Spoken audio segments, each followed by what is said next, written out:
A few months back, you did a great talk at EntreLeadership Summit all about accountability, how to repair it, how to become a credible leader. Right. And a lot of leaders go, yeah, that sounds like a talk for someone else. Right. I don't think I need that. Yeah, I think a lot of people react that way, and it's a big part of the reason I actually talk about it.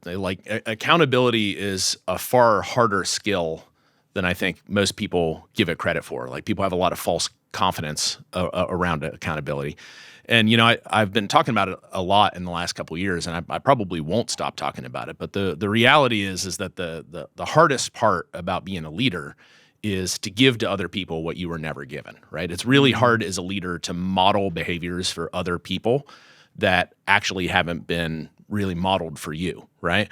And, accountability is a skill like any other skill, right? And most of us as leaders learn those skills either through making mistakes or failing, right?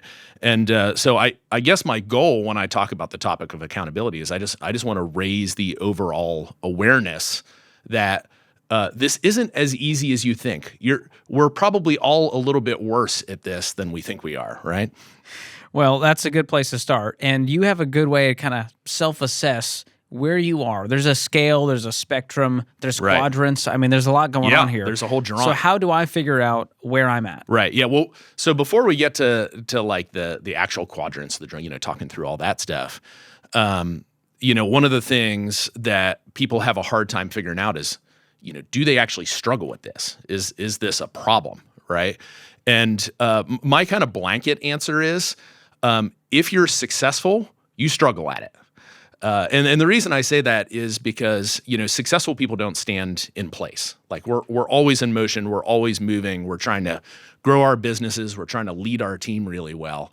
And if you're moving a lot, the likelihood that you are, distracted or overwhelmed or, experiencing any sort of emotions that are pretty normal to life as a business leader, the odds are pretty good that at some point in time, you have probably neglected one of your direct reporting relationships, right? For those of us that are moving fast, we're busy, we're distracted, we're overwhelmed at times, the odds that you unintentionally neglect a relationship is pretty high. Very high. Yeah, very, very high.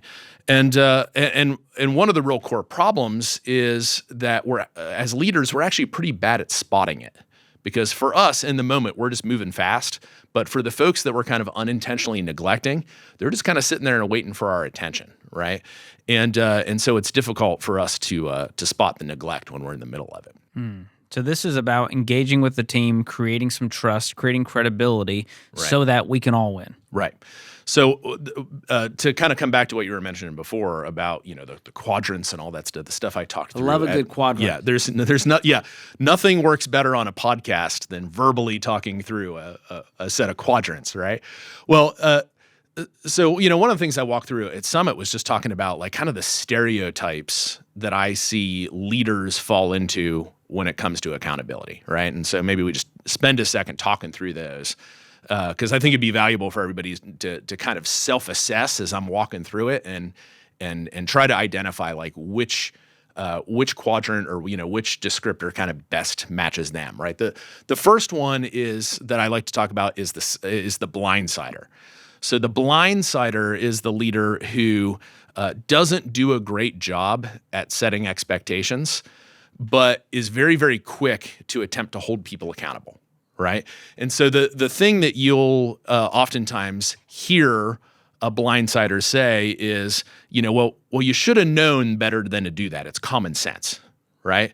That's something that you would typically hear a blindsider say. Right. The next one I want to talk about is called the scattered leader. And the scattered leader is really good at setting expectations. In fact, they're setting expectations all the time, but they're actually really poor at the follow through around actually creating accountability for all those expectations that got set, right? So the thing that you would probably hear a scattered leader say a lot of times is like, remind me what we talked about last time.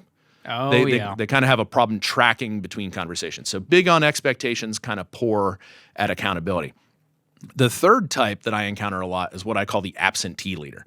And this is the one that you really don't want to be, but if you're really honest as a leader, probably all of us have had like those absentee moments with members of our team, which is we're not setting expectations and we're not creating accountability, right? So the thing that you would probably hear, which means the team has no clue what winning looks like and if they're even heading in that direction. Yeah, a lot of people, kind of use the excuse, well, I hired you for a job, you should just kind of know what to do, right? And so that's definitely not a good setup as a leader, in terms of leading people. You got one of the poorest forms of leadership because there's not even an attempt being made on either side. Right. Yeah, it's just kind of lazy, right? So the thing that you'll hear absentee leaders say a lot of times is like, well, something feels off.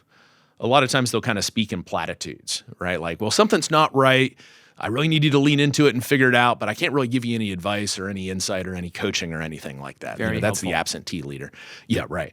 The leader that we all want to be is the credible leader. And the credible leader is a leader that's really great at setting clear expectations and really, really great at follow through in terms of, creating accountability for those expectations that have been set. So, the classic thing that you might hear a credible leader say is, hey, what's the latest and what can I do to help you?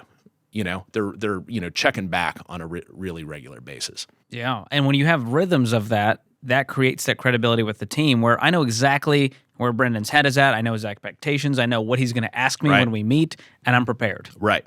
Yeah. And that's consistency what we all is really, really important. Now, getting there is a different story. Right.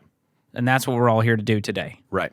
So let's dive into this. Let's start with a quick definition of accountability, because that means a lot of things to a lot of people. What's your definition? No, you're right. Yeah, when I jumped into all this, it was pretty clear that like a lot of people are just operating off a different definition, a different sheet of paper. And so here's my definition for accountability. Accountability is a repeated pattern of verifying that expectations are turning into results. Ooh, say that again. Okay, yeah. Accountability is the repeated pattern of verifying that expectations are turning into results. So like when you think about that and kind of break it down, accountability can't be a one-time thing, right? You just, or really it can't be an infrequent thing. It's got to be a frequent thing. It's not something that you do spontaneously, right? You got to have a plan, like you were mentioning a little bit just a couple minutes ago. It's got to be in a pattern and in a routine. And, great accountability can't actually happen if you haven't also mastered setting expectations really well.